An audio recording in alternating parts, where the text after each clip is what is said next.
कुछ लोग कहते हैं महाराज जी हम बहुत पूजा करते हैं भगवान की पर बड़े दुखी हैं। ऐसा आप लोग कह सकते हैं? हम बहुत पूजा करते हैं पर बहुत दुखी हैं, बहुत परेशान हैं। देखो, यदि आप दुखी हैं तो पूजा नहीं करते हैं, और पूजा करते हैं तो दुखी नहीं हैं। दोनों नहीं हो सकते। इसका अर्थ है कि अभी हम में कमी है। कमी क्या है? कुछ लोग पूजा क्यों करते हैं भगवान की? इसलिए ही पूजा करते हैं कि हम सुखी हो जाएं, है ना, हमें सब कुछ मिल जाए। भगवान की भक्ति क्यों करना चाहिए? अच्छा बताओ, भगवान की पूजा क्यों करनी चाहिए? भगवान से क्या मांगना चाहिए? भगवान की पूजा क्यों करनी चाहिए? चलो, आप लोग पूजा भगवान की करते हैं, क्यों करते हैं? क्या उद्देश्य है आपका? भगवान की भक्ति हम क्यों करें, क्यों करना चाहिए? देखो, सबसे पहली बात तो है भगवान की भक्ति दो प्रकार की होती है, एक सकाम, एक निष्काम। यदि आप निष्काम हैं, मतलब कोई कामना नहीं, यदि आप निष्काम हैं, प्रहलाद जी से भगवान ने कहा पुत्र कुछ मांग लो मेरे से। जब नरसिंह भगवान आए तो प्रहलाद जी से भगवान ने कहा कि कुछ मेरे से मांगो। प्रहलाद जी ने कहा प्रभु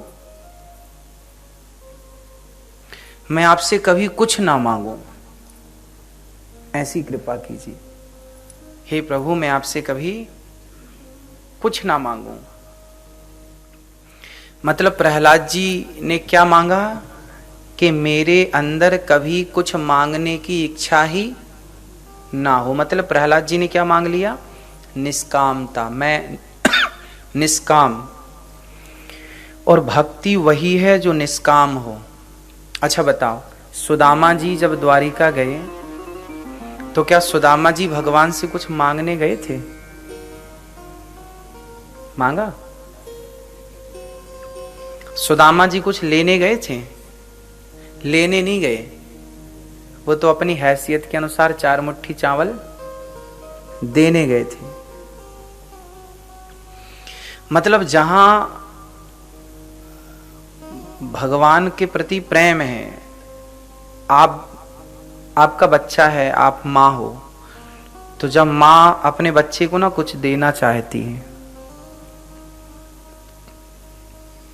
जो माँ अपने बच्चे से कुछ लेना चाहे ना, वो स्वार्थी होती है। और माँ की ये परिभाषा नहीं है कि वो अपने बच्चे से कुछ लेना चाहे। माँ तो वो होती है जो हमेशा उसे,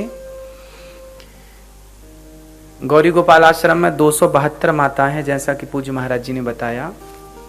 अभी कुछ दिन पहले एक वाक्या हुआ, एक माँ मेरे पास आई और उन्होंने 100 रुपये मुझे दिए और बड़ी खुश थी। तो मैंने पूछा, मैया आज बड़ी खुश हो, क्या बात है, और ये 100 रुपये क्यों दे रही हो हमें? तो माँ ने बताया कि आज मेरे बेटे का जन्मदिन है, ये 100 रुपये आप ले लो, और यहाँ अन्न क्षेत्र चलता है तो उसमें अन्न क्षेत्र में ये 100 रुपये डाल दीजिएगा, हमारी तरफ से, हमारे बच्चे के नाम से कुछ अन्न दान करिएगा। देखो, माँ, वो माँ जिस बेटे ने माँ को घर से निकाल दिया। देखिए आप टीवी पर, ये वृद्ध माताएं हमारी गौरी गोपाल आश्रम में 272 ऐसी माताएं रहती हैं। तो एक माँ 100 रुपये लेकर आई, और 100 रुपये, मतलब जिस बेटे ने माँ को घर से निकाल दिया है, उस बेटे के लिए भी माँ के अंदर इतना प्रेम है कि मैं, आज बेटे का जन्मदिन है, मतलब माँ को याद है कि बेटे का जन्मदिन है, तो 100 रुपये का दान करना है। उन्होंने दिया। कुल मिलाकर ये समझो कि जो माँ होती है ना, वो केवल देना चाहती है, वो लेना नहीं चाहती। पर बच्चे इस बात को समझ नहीं पाते। उसी तरह सुदामा जी भगवान से लेना कुछ नहीं चाहते थे, सुदामा जी देना चाहते थे। जहां प्रेम होगा वहां लेने का मन नहीं होगा, वहां देने का मन होगा।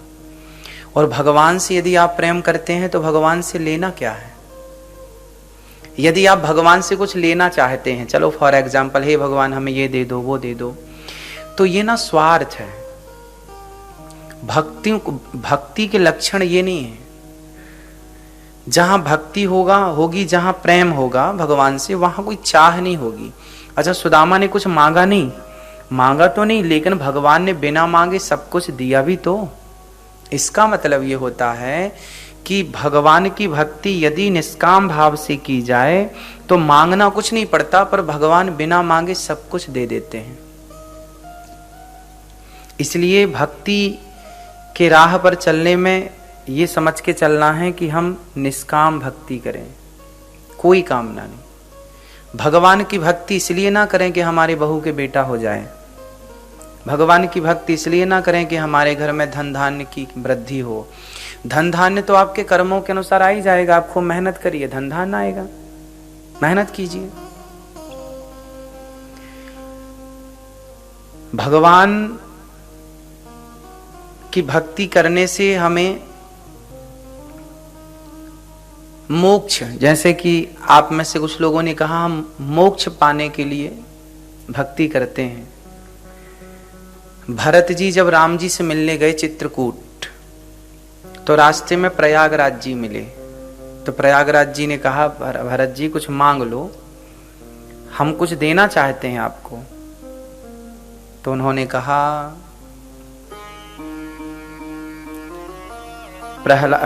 भरत जी ने मांगा, अर्थ न धर्म न काम रुचि, गति न चाहु निर्वाण, जन्म जन्म रति राम पद, यह वरदान नयान।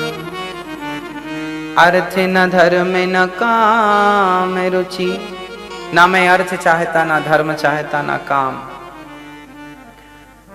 हमें कुछ ना चाहिए, ना अर्थ ना धर्म न काम न मोक्ष, गति न चाहूं निर्वाण, जन्म जन्म रति राम पद, यह वरदान नयान। हम तो बस राम जी के चरणों में प्रीति चाहते हैं, उनके चरणों में मेरा मन ऐसे लगे कि एक पल के लिए भी मन वहां से हटे ना। मतलब भगवान के चरणों में मन लग जाए और ऐसे मन लगे कि फिर कभी ना मन हटे।